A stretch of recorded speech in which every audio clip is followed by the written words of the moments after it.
열왕기하 2장 12절부터 25절 끝절까지 봉독하겠습니다. 열왕기하 2장 12절입니다. 엘리사가 보고 소리 지르되 내 아버지여 내 아버지여 이스라엘의 병거와 그 마병이여 하더니 다시 보이지 아니하는지라. 이에 엘리사가 자기의 옷을 잡아 둘로 찢고 엘리야의 몸에서 떨어진 겉옷을 주워 가지고 돌아와 요단 언덕에 서서 엘리야의 몸에서 떨어진 그의 겉옷을 가지고 물을 치며 이르되 엘리야의 하나님 여호와는 어디 계시나이까 하고 그도 물을 치매 물이 이리저리 갈라지고 엘리사가 건너니라. 맞은편 여리고에 있는 선지자의 제자들이 그를 보며 말하기를 엘리야의 성령이 하시는 역사가 엘리사 위에 머물렀다 하고 가서 그에게로 나아가 땅에 엎드려 그에게 경배하고 그에게 이르되 당신의 종들에게 용감한 사람 50명이 있으니 청하건대 그들이 가서 당신의 주인을 찾게 하소서. 염려하건대 여호와의 성령이 그를 들고 가다가 어느 산에나 어느 골짜기에 던지셨을까 하나이다 하니라. 엘리사가 이르되 보내지 말라 하나 무리가 그로 부끄러워하도록 강청하며 보내라 한지라. 그들이 50명을 보냈더니 사흘 동안을 찾되 발견하지 못하고 엘리사가 여리고에 머무는 중에 무리가 그에게 돌아오니 엘리사가 그들에게 이르되 내가 가지 말라고 너희에게 이르지 아니하였느냐 하였더라. 그 성읍 사람들이 엘리사에게 말하되 우리 주인께서 보시는 바와 같이 이 성읍의 위치는 좋으나 물이 나쁨으로 토산이 익지 못하고 떨어지나이다. 엘리사가 이르되 새 그릇에 소금을 담아 내게로 가져오라 하매 곧 가져온지라.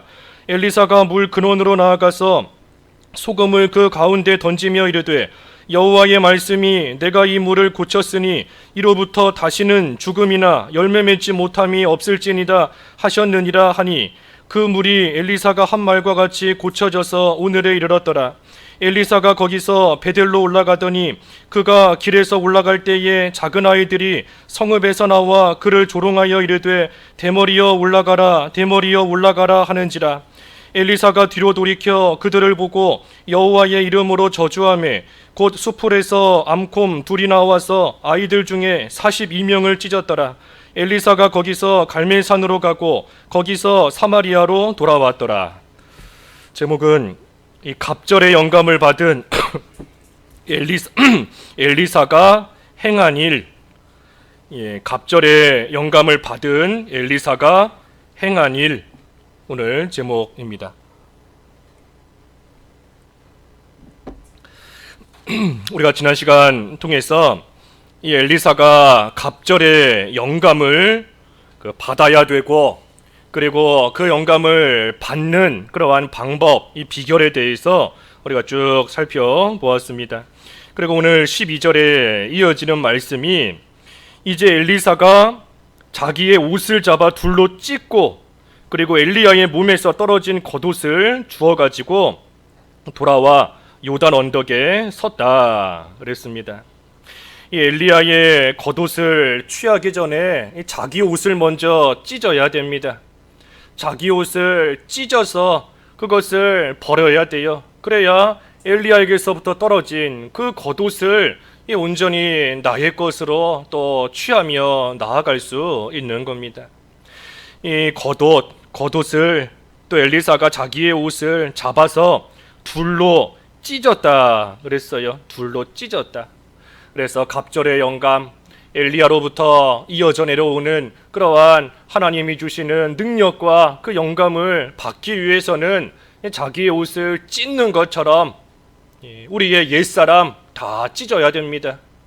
하나님께서 우리에게 주시는 능력과 은혜, 하나님의 영감 온전히 받으려면 우리의 옛사람이 남아있으면 안 돼요.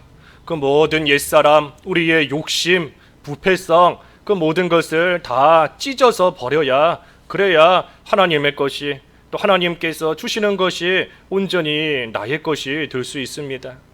중요한 것은 찢어버리는 겁니다. 찢어버리는 거. 여기 엘리사가 자기의 옷을 잡아 둘로 찢었다. 그냥 자기가 입었던 옷을 벗어서 버릴 수도 있을 텐데 그냥 벗어서 버린 것이 아니라 찢어버렸어요. 그러니 나중에 가서 이 옷을 다시 입고 싶다 하는 마음이 들어도 찢어버렸기 때문에 다시 입을 수가 없습니다. 우리가 버리는 우리의 죄성과 욕심이 이와 같아야 돼요. 우리가 하나님 앞에 좀 회개했다 하지만 얼마 가지 않으면 다시 그때 죄 지었던 그 모습으로 돌아가고 싶고 다시 예전에 더러웠던 생활로 또 돌아가고 싶은 그런 마음이 우리 속에서 또 올라올 때가 있습니다. 그러니 다시 그것을 취하지 않도록, 다시 입지 않도록 잡아서 둘로 찢어서 아예 내버리는 겁니다.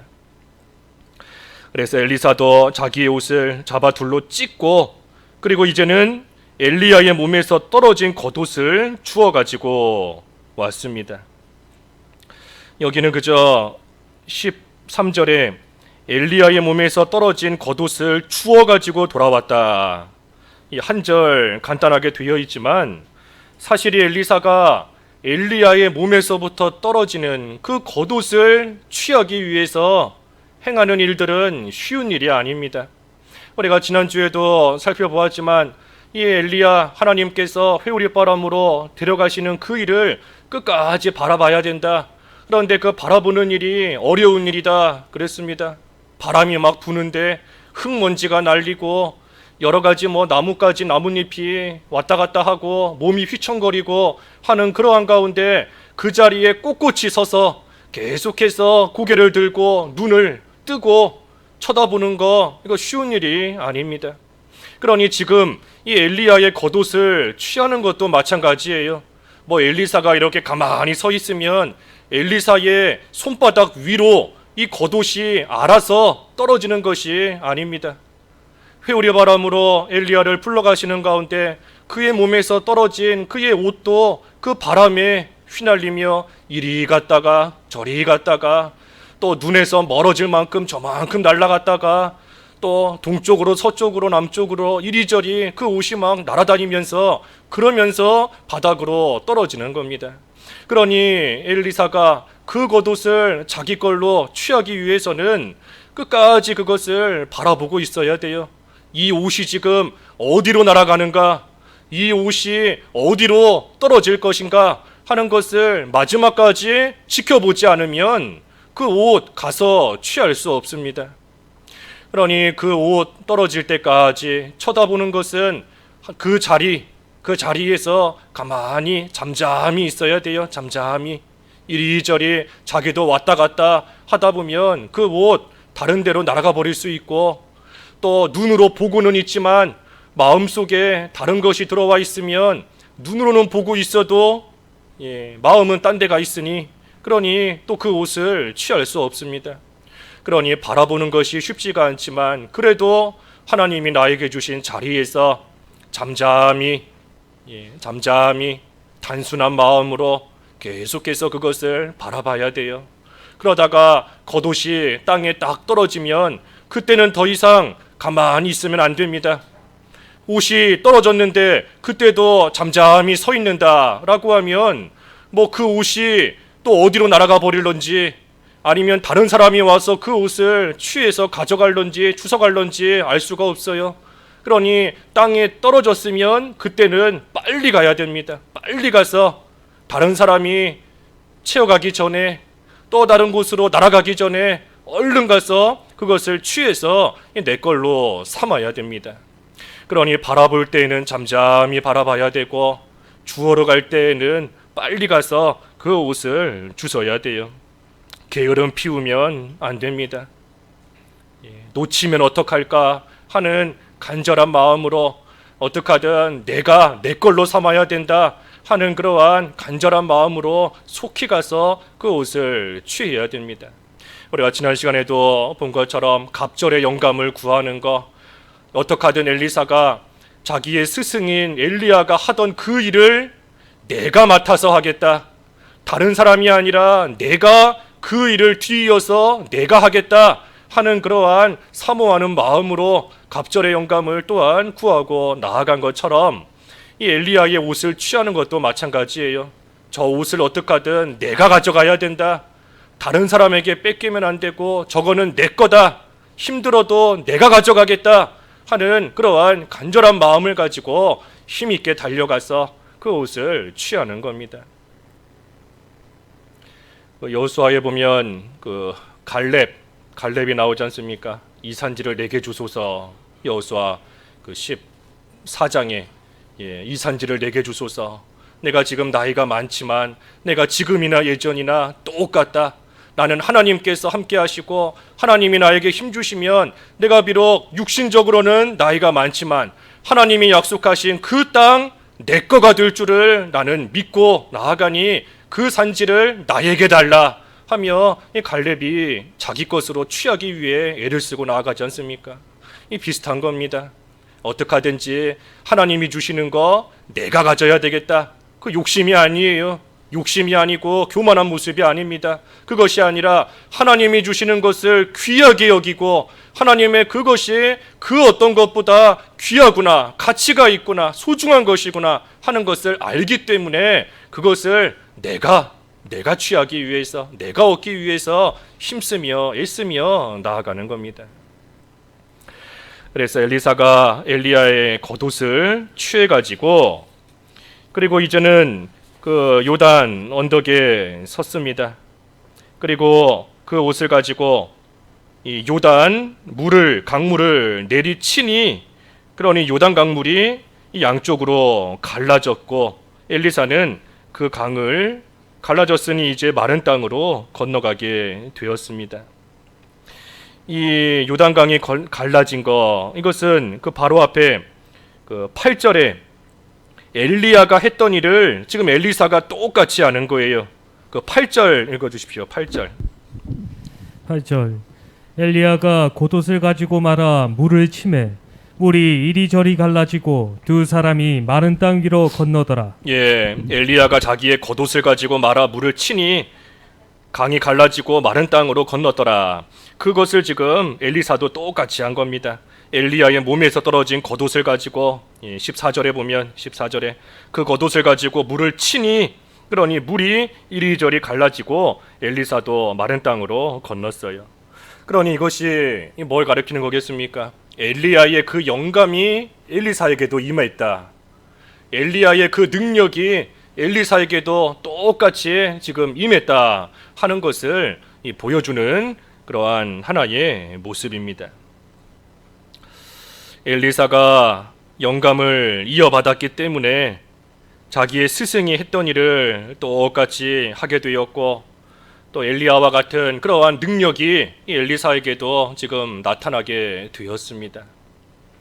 우리에게도 이러한 능력이 좀 나타나야 돼요. 갑절의 영감을 구한다. 엘리사만이 갑절의 영감을 구하는 것이 아니지 않습니까? 우리 아까 집사님 기도하신 것처럼 우리 모든 성도들이 다 갑절의 영감을 구하고 하나님이 주시는 그 갑절의 이전보다 더 크고 더 능력 있는 그러한 영감을 우리가 다 받아야 되고 그러한 영감을 받았다라고 한다면 우리에게서도 이러한 능력이 나와야 됩니다. 엘리야와 같은 능력, 엘리사와 같은 능력 우리에게도 나와야 돼요. 우리 앞을 다 가로막고 있고 건너가지 못하게 만드는 그러한 요단강이 갈라져서 마른 땅으로 건너는 것처럼 우리 앞에 있는 모든 걱정, 모든 염려 다 갈라져야 됩니다. 모든 두려움, 모든 되지 못한 모습, 모든 죄 짓고자 하는 그러한 마음들 우리 앞에 되지 못한 우리로 하여금 앞으로 나아가지 못하게 딱 가로막고 있는 요단강물 같은 그것이 우리의 능력을 통해 갈라져야 돼요. 그래서 우리도 그 모든 것을 가르고 마른 땅으로 건너가는 그러한 역사가 우리에게도 나와야 됩니다. 그러기 위해서 우리 또한 이 갑절의 영감을 구하며 받아야 되는 겁니다. 갑절의 영감을 언제까지 구해야 되는가? 요단강물이 마른 땅이 될 때까지, 요단강물을 가를 수 있을 만한 능력이 나올 때까지, 그래서 마른 땅으로 건너갈 수 있는 그러한 능력이 우리에게 임할 때까지, 그때까지 갑절의 영감을 구하고 하나님이 주시는 것을 우리가 잘 받아서 엘리사처럼 우리도 내 것으로 취하고 나아가야 됩니다. 그래서 엘리사도 마른 땅으로 요단강을 건너갔습니다.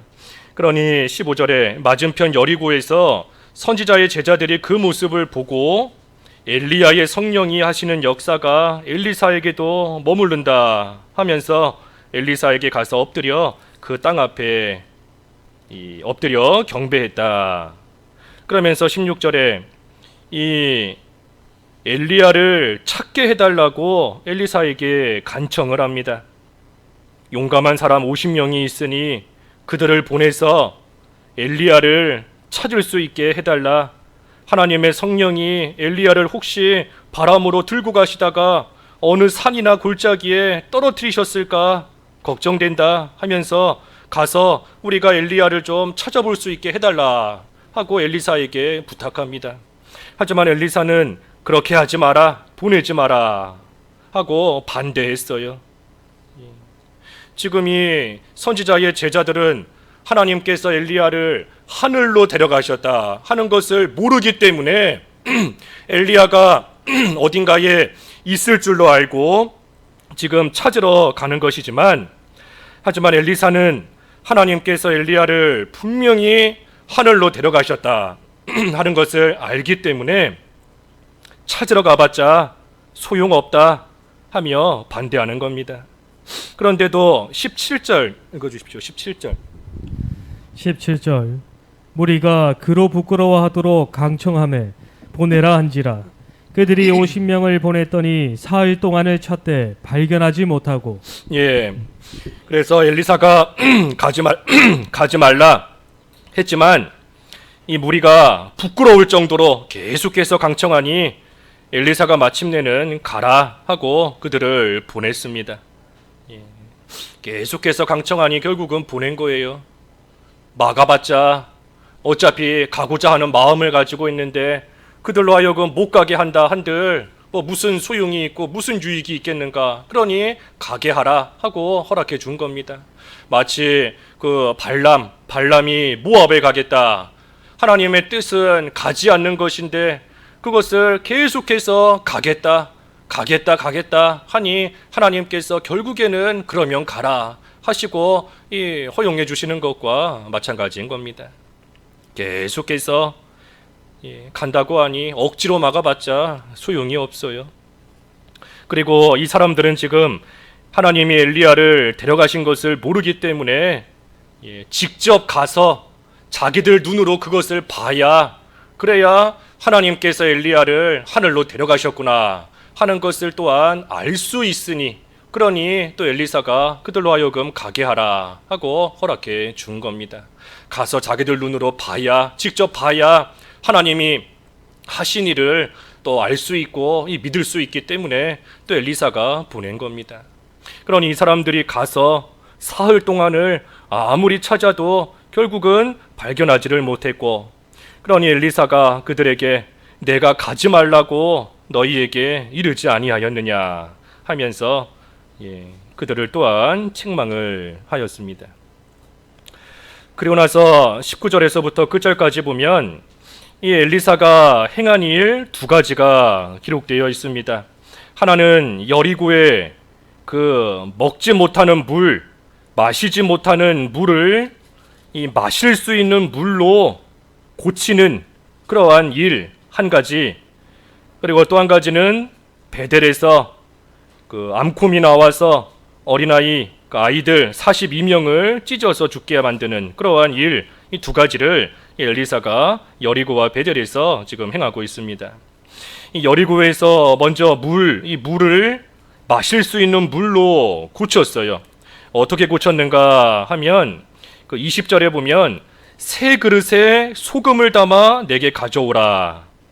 그리고 물 근원으로 가서 그 소금을 그 물에다가 던지니 그 물이 고쳐져서 마실 수 있는 물이 되었습니다.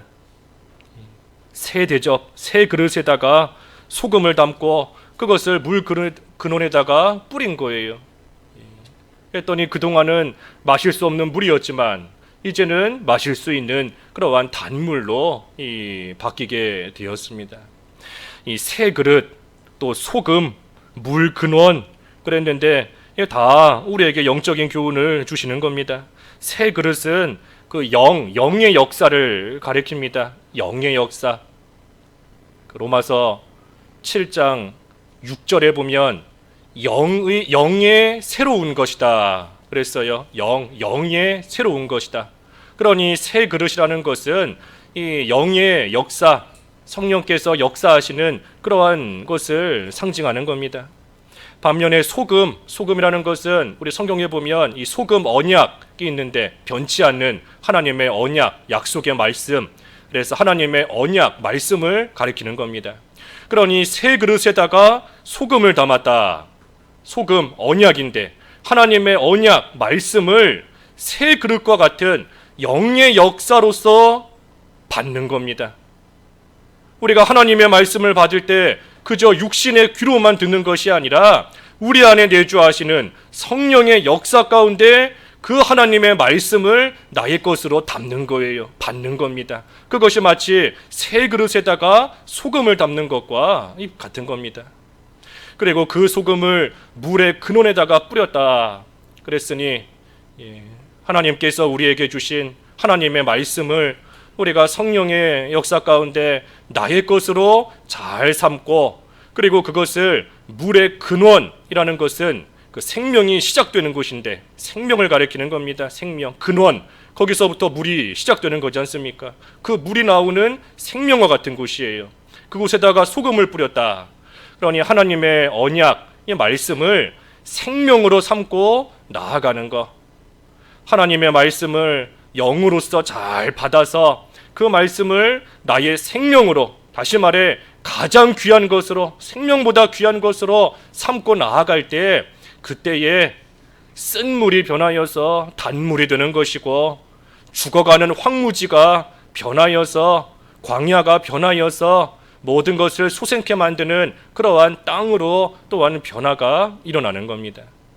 그래서 우리도 하나님의 말씀을 영으로서 잘 받고 그 말씀을 생명으로 삼아야 돼요. 그때에 모든 것이 다시금 소생하는 겁니다. 지쳐서 힘들어 쓰러졌던 그러한 우리의 모습 가운데 다시금 새 힘을 얻는 것이 뭔가? 하나님의 말씀, 이 말씀을 영으로서 잘 받는 겁니다. 그리고 받는 걸로 끝나는 것이 아니라 그것을 나의 생명과 같이 여기고 나아갈 때, 그때 하나님께서 다시금 소생케 해주시는 겁니다. 그래서 이 일을 엘리사가 한 가지 했고, 두 번째는 베델에서 그 작은 아이들이 이 엘리사를 이 대머리여 올라가라 하면서 조롱했습니다. 이 엘리사가 그 겉모습이 이 대머리였던 것 같아요. 그러니 작은 아이들이 놀리며 나아가니 엘리사가 뒤를 돌이켜 그들을 보고 여호와의 이름으로 저주하였습니다. 여호와의 이름으로 저주했어요. 그러니 수풀에서 암곰 둘이 나와서 그 42명을 찢었다 그랬습니다. 그래서 이 아이들 42명을 곰이 나와서 찢어 죽이게 만든 이 일이 참 어떻게 보면 잔인하고 또 끔찍해 보이는 그러한 일이지만, 여기 중요한 것은 엘리사가 여호와의 이름으로 저주했다 하는 겁니다. 여호와의 이름으로 저주했다. 그러니 그저 엘리사가 기분 나빠서 그 아이들을 저주해서 죽게 만든 게 아닙니다. 자기의 무슨 감정으로 죽게 한 것이 아니라 하나님께서 명령하시기니, 하나님께서 이렇게 하라 하시니 엘리사는 하나님의 이름으로, 여호와의 이름으로 이 모든 일들을 또한 행하고 나아간 겁니다.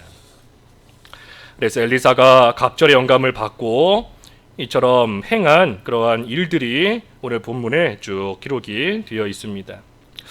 우리가 오늘 조금 더 살펴볼 것은 그 지난 시간에도 언급했지만 이 엘리야가 여기 2장에 보면 이제 승천을 했습니다. 그런데 엘리야를 하나님께서 하늘로 데려가신 그 이유가 무엇이고, 또한 엘리야를 승천시키신 그 의미가 무엇인가 하는 것을 좀 우리가 생각을 해봐야 됩니다. 이 엘리야를 하나님께서 이 시점에서 왜 하늘로 데려가셨을까? 우리가 열왕기하 2장 그저 엘리야 하나님께서 데려가셨고 엘리사는 갑절의 영감을 구하고 받았다 하는 말씀으로만 알고 넘어가면 안 돼요. 이 엘리야의 승천에 분명한 이유가 있습니다. 의미가 있는 것이고. 그래서 먼저는 이 비극적인 의미가 있습니다. 엘리야를 하나님께서 데려가신 일이 좋은 일인가 나쁜 일인가 우리가 생각해 볼 때에 먼저는 사실 비극적인 사건입니다. 왜 엘리야의 승천이 비극적인 일인가?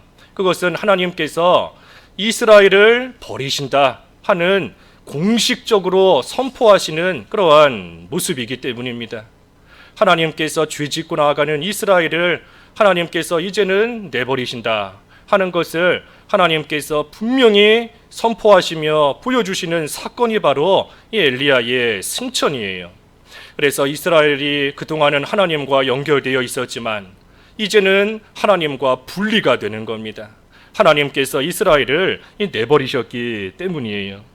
그러니 이스라엘 역사에 있어서 사실 이 엘리야의 승천, 이 사건은 그 이스라엘 역사 가운데 참으로 비극적인 그러한 사건들 가운데 하나입니다. 왜 이것을 비극적인 그러한 사건으로 봐야 되는가? 이 세 가지 이유가 있습니다. 이 먼저는 조금 전에 잠깐 언급한 것처럼 하나님께서 엘리야를 왜 이 시점에 데려가셨는가? 승천의 이 시점을 우리가 봐야 돼요. 승천의 시점을. 이 엘리야가 과거에 갈멜산에서 거짓 선지자 850명과 싸울 때 하나님께서 하늘에서 불을 내리셔서 그들을 다 또 멸하시고 이기게 하셨고 그 모습을 이스라엘 백성들은 분명히 보았습니다. 그리고 이스라엘이 그 모습을 보고 하나님께로 돌이킨 것 같았지만 사실은 아니에요. 사실은 이스라엘이 하나님께로 진정으로 돌이키지 않았습니다. 그러니 그 사건 이후에 이세벨이 엘리야를 잡아 죽이려고 할 때에 이스라엘 백성들이 엘리야 편에 섰다 하는 말씀이 어디에도 없습니다. 그러니 엘리야가 낙심이 되어서, 물론 낙심된 이유가 여러 가지가 있지만 그 중에 하나는 이 이스라엘 백성들이 자기를 도와주지 않고 여전히 하나님을 멀리 떠난 채 살아가고 있기 때문에 그 모습이 낙심이 된 거예요. 그래서 로뎀나무 아래 들어가서 내가 죽는 게 낫겠다. 내가 이렇게 애를 쓰고 수고해도 이스라엘 백성들 여전히 하나님을 멀리 떠나고 돌아오지를 않으니 내가 하는 이 수고가 다 헛된 수고구나. 그러니 내가 살아있을 이유가 뭐가 있겠는가 하면서 이 죽기를 바라며 나아간 겁니다. 그리고 나서 그 이후에 이스라엘 백성들의 모습은 어떤가? 우리가 앞에서 본 것처럼 점점 더 악해져요. 점점 더 악해집니다. 시간이 갈수록 점점 더 악해지고 점점 하나님을 멀리 떠나고 점점 악으로 기울어지는 그러한 때, 그때 하나님께서 엘리야를 데려가신 겁니다. 이스라엘이 하나님과 화평하며 하나님을 잘 섬기고 있는 그때에 하나님께서 엘리야를 데려가신 것이 아니에요. 점점 더 악으로 기울어지고 점점 죄짓기를 좋아하며 하나님을 멀리 떠나는 그 시점에 하나님께서 엘리야를 데려가신 겁니다. 또 두 번째 이유는 이 엘리야가 승천했을 때 엘리사의 반응을 우리가 좀 잘 봐야 됩니다. 엘리야의 반응. 오늘 12절에 보면 아까 엘리사가 승천하는 엘리야를 바라보고 자기의 옷을 찢었다 그랬어요. 자기의 옷을 찢었다. 이 옷을 찢었다 하는 것이 우리가 오늘 본 것처럼 영적으로는 우리의 옛사람을 다 찢어버리는 겁니다. 영적으로 볼 때는 우리의 욕심과 부패성을 다 찢어버리는 그러한 모습인 것이지만, 하지만 지금 엘리사가 처한 이 현실을 놓고 볼 때에는 하나님 앞에서 당한 이 비극을 놓고 애통해하며 옷을 찢는 겁니다. 엘리사가 지금 이 옷을 찢는 현실의 모습은 하나님께서 엘리야를 데려가셨고 또 하나님께서 그 일을 통하여 이스라엘을 버리셨구나 하는 그 일에 대해서 참으로 옷을 찢으며 애통해하고 피통해하는 그러한 모습인 거예요. 그러면서 엘리야가 외칩니다. 뭐라고 외치는가? 14절에 엘리야가 어디 있는가 하고 찾는 것이 아니라 14절을 보면 엘리야의 하나님은 어디 계시는가? 엘리야의 하나님을 찾고 있어요. 그래서 엘리야의 하나님께서 지금 여기 안 계시는구나 하는 것을 지금 생각하며 엘리야를 찾는 것이 아니라 엘리야의 하나님을 지금 찾으며 외치고 있는 겁니다. 그래서 하나님께서 약속해 주신 이 땅을 이제는 버리셨다 하는 것을 보여주는 모습이에요. 그리고 세 번째로 왜 이것이 비극인가 하면 이 엘리야가 승천할 때까지 쭉 이동했던 그 경로를 우리가 좀 봐야 됩니다. 엘리야가 어떤 경로를 통해서 승천하게 되었는가 하는 것을 봐야 돼요. 오늘 그 2장 1절에 보면 먼저 길갈에 있었습니다. 길갈. 그 다음에 2절에 보면 베델로 옮겨가요. 베델. 그리고 베델에서 4절에 보면 여리고로 갑니다. 그리고 여리고에서 이제 6절을 보면 요단가 그랬는데 이 요단가는 그 요단강 이 서편을 말합니다. 이 요단강을 기준으로 해서 이 동쪽 오른쪽이 있고 이 서편 왼쪽 땅이 있지 않습니까? 이 요단강 서편 이쪽이 가나안 땅이에요. 그런 이스라엘 백성들이 과거에 이 요단강 동쪽에서부터 요단강을 건너 이 요단강 서편 가나안 땅을 정복하며 나아갔던 겁니다. 그래서 지금 엘리야가 서 있는 곳이 요단가 그랬는데 이 요단 서편을 말하는 겁니다. 그러고 나서 8절에 요단강을 건넜으니 요단강 동편에서 승천한 겁니다. 요단강 동편에서 승천한 거예요. 그러니 이 경로 아까 길갈 그랬는데 이 길갈은 그 애굽에서 나온 이 2세대에게 있어서는 일종의 신의 산 호렙산과 같은 역할을 했던 곳이 길갈입니다. 그곳에서 할례를 받았지 않습니까? 할례를 받은 곳 길갈이에요. 그리고 베델은 그 이스라엘이 아이성 전투할 때 그 매복해 있던 그곳이 베델입니다. 아이성 전투할 때 있던 곳이 베델인 겁니다. 그리고 여리고는 우리가 아는 것처럼 여리고성 전투했던 그곳인 것이고, 그리고 거기에서 요단 서편에서부터 요단강을 건너고 요단 동쪽에 와서 엘리야가 승천하게 된 겁니다.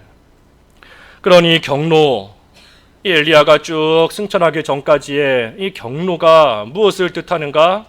하나님께서 가나안 땅 정복의 그 역사를 거꾸로 지금 돌아가는 겁니다.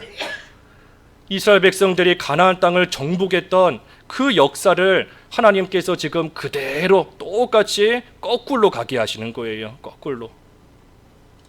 그러니 하나님께서 이스라엘에게 가나안 땅을 주셨던 그 역사를 지금 없던 걸로 하시는 겁니다. 그 역사는 없던 거다. 거꾸로 뒤집어 올라가면서 그 모든 것을 없던 걸로 하나님께서 여기시는 거예요. 그러니 엘리야의 가슴을 찢는 그러한 반응이 나오는 겁니다. 그리고 나서 하나님께서 엘리야를 취해 가십니다. 지금까지의 모든 가나안 땅의 정복의 역사는 없었던 것이다.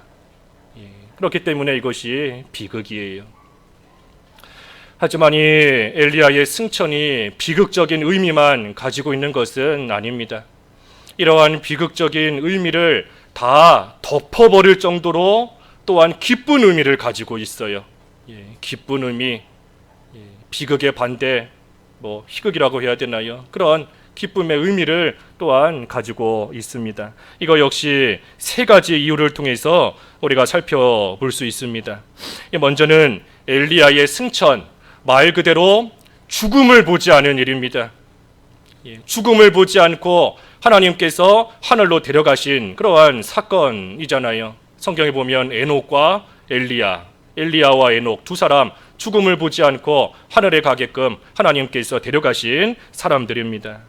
그러니 이 엘리야가 죽어야 되는데 죽지 않고 하나님께서 하늘로 데려가셨어요.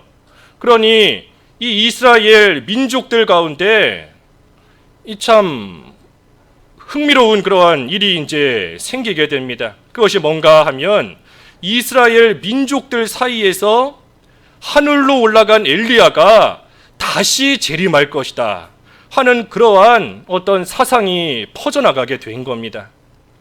이스라엘 백성들이 민족적으로 너무나 큰 고통을 겪고 있고, 그러다 보니 누군가가 와서 우리를 좀 구해주면 좋겠는데, 그런데 구약 성경을 이렇게 보다 보니 엘리야가 죽음을 보지 않고 하늘로 올라간 그러한 사건이 있었던 겁니다.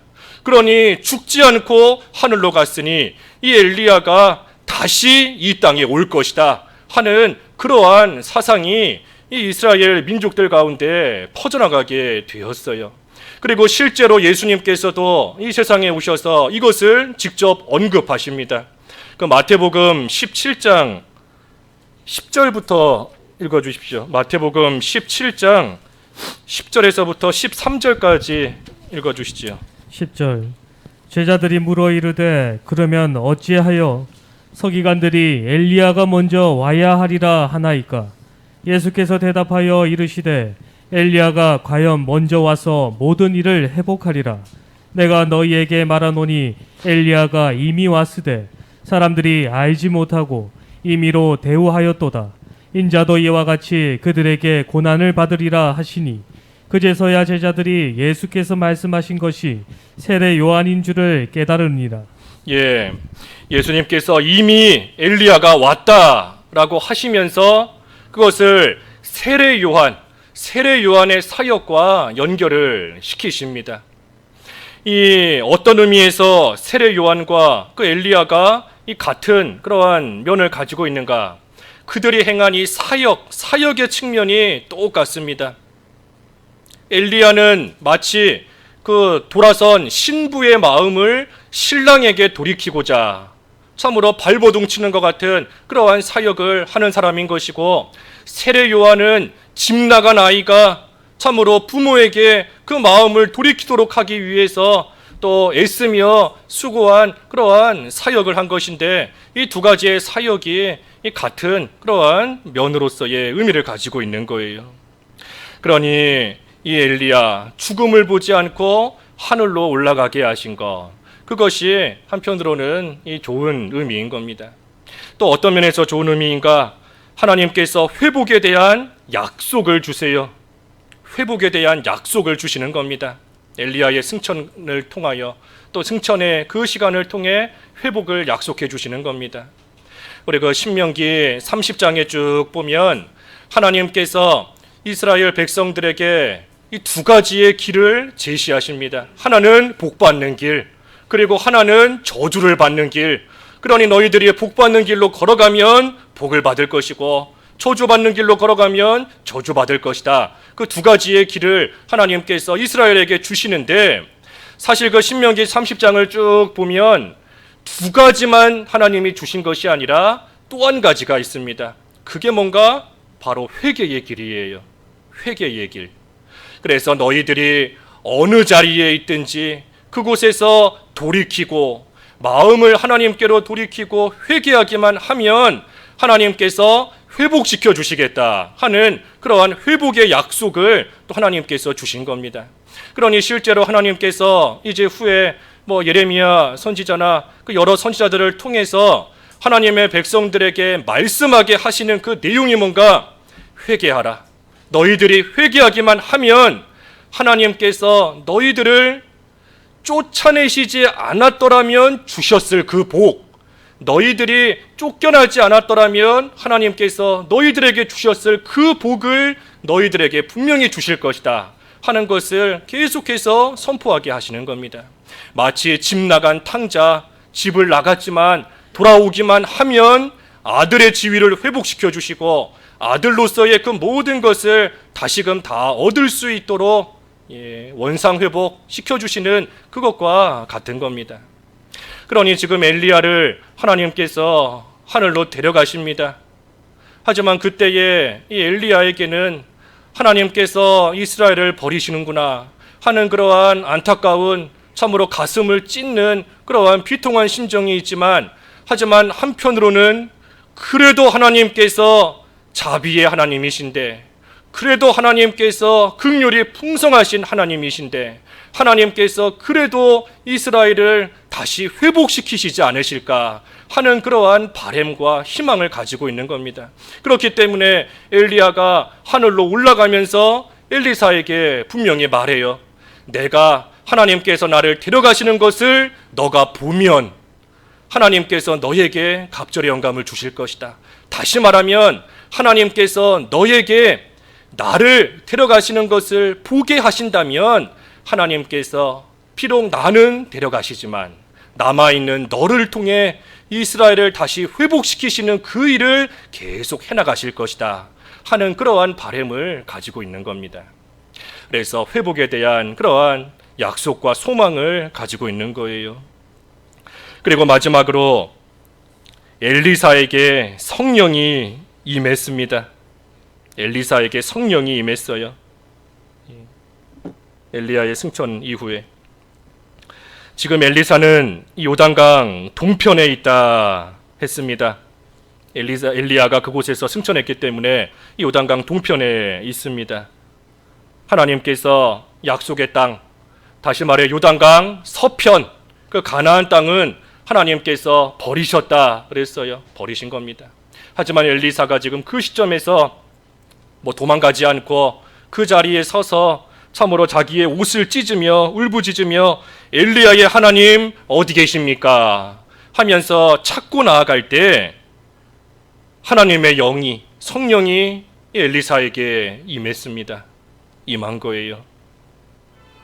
그러니 우리가 오늘 살펴본 것처럼 이 엘리사도 엘리야처럼 요단강을 마른 땅으로 건너갔다 했지 않습니까? 하나님의 영이 갑절의 영감으로써 임하신 겁니다. 그런데 여기 요단강을 마른 땅으로 건너가게 하시는데 이것을 가만히 보면은 엘리사 한 사람을 위해서, 여러 사람이 아니에요. 엘리사 한 사람이 이 요단강을 건너가게끔 하나님께서는 이 강을 가르십니다. 엘리사 한 사람을 위해서 이 강을 가르시는 거예요.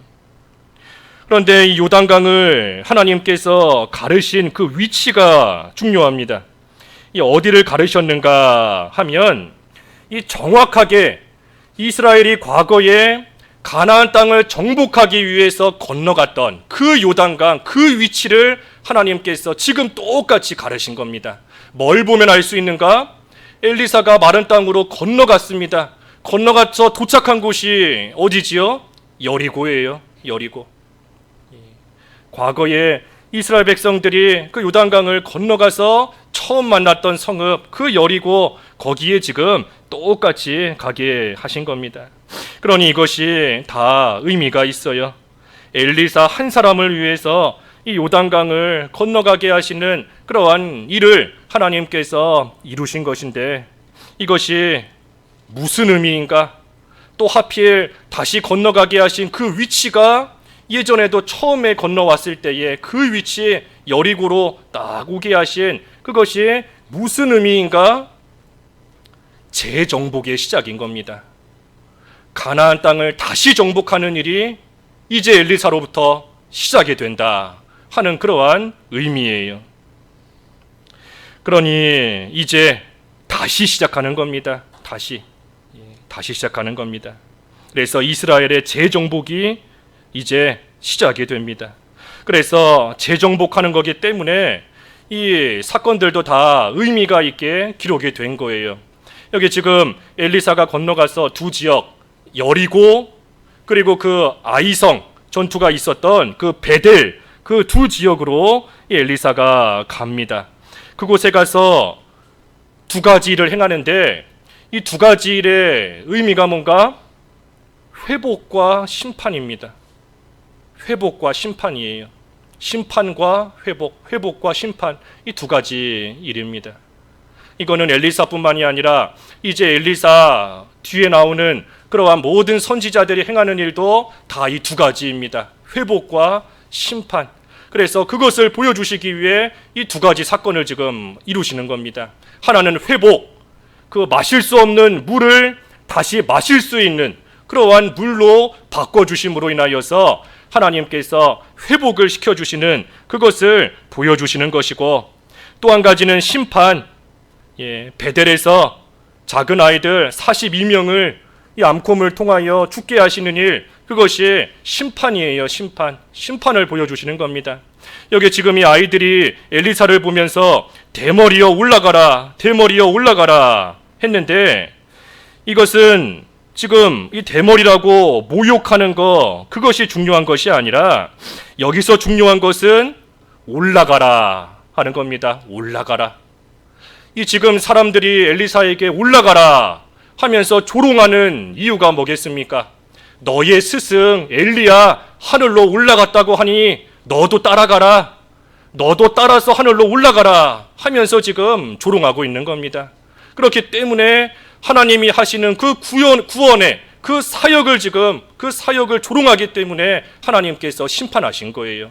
단순히 대머리다, 외모를 보고 놀렸기 때문에 죽은 것이 아니라 올라가라 하면서 하나님이 엘리야를 데려가신 그 일을 조롱하며 엘리야를 비웃기 때문에 하나님께서 그들을 이 무서운 심판으로서 치시고 나아간 겁니다. 그러니 하나님께서 엘리사를 통해서 앞으로 하실 사역 또한 이 두 가지, 회복과 심판이다 하는 것을 또 하나님께서 상징적으로 보여주시는 사건이 오늘 본문의 이 사건입니다. 그래서 이제 뒤에 가서 실제로 수넴 여인의 아들을 살리는 일이나 그런 것도 다 같은 의미예요. 죽인다, 심판하지만 하나님이 다시 회복시키시고 다시 살리시고 하시는 그 일을 통해 궁극적으로는 이스라엘을 하나님이 심판하시지만 하지만 하나님께서 그들을 마침내는 회복시키신다는 그러한 하나님의 뜻을 전해주시기 위함인 겁니다. 그래서 엘리야의 승천에 이와 같은 의미가 있어요. 우리가 좀 성경을 읽으면서 잘 생각을 해봐야 되는 부분입니다.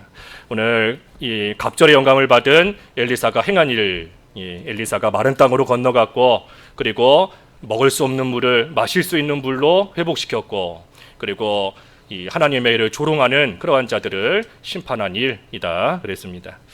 말씀 작하시면서 잠깐 기도하시지요. 기도하겠습니다. 하나님 아버지, 엘리사가 자신의 옷을 찢을 때에 엘리야의 겉옷을 또한 취할 수 있었던 것처럼 저희들도 하나님이 주시는 갑절의 영감과 능력과 은혜를 받기 위해 저희 속에 있는 옛사람, 육체의 부패성, 죄악된 모든 것들 다 찢어버리게 하여 주시옵시고, 하나님이 주시는 온전한 은혜를 갑절로 내 걸로 받아 취할 수 있는 귀한 삶이 되게 하여 주시옵소서. 우리 하나님께서 은혜를 베풀어 주시고 또 엘리사로 하여금 하나님의 능력으로 마른 땅을 건너게 하셨다 하였사오니, 저희들도 저희 앞을 가로막고 있는 요단강물 같은 두려움과 걱정, 근심 모든 거 다 가르게 하여 주시고 하나님의 능력으로 마른 땅을 온전히 걸어가며 하나님의 일에 귀하게 쓰임받는 저희들 다 될 수 있도록 이끌어 주시옵소서. 예수님의 이름으로 기도하옵나이다. 아멘.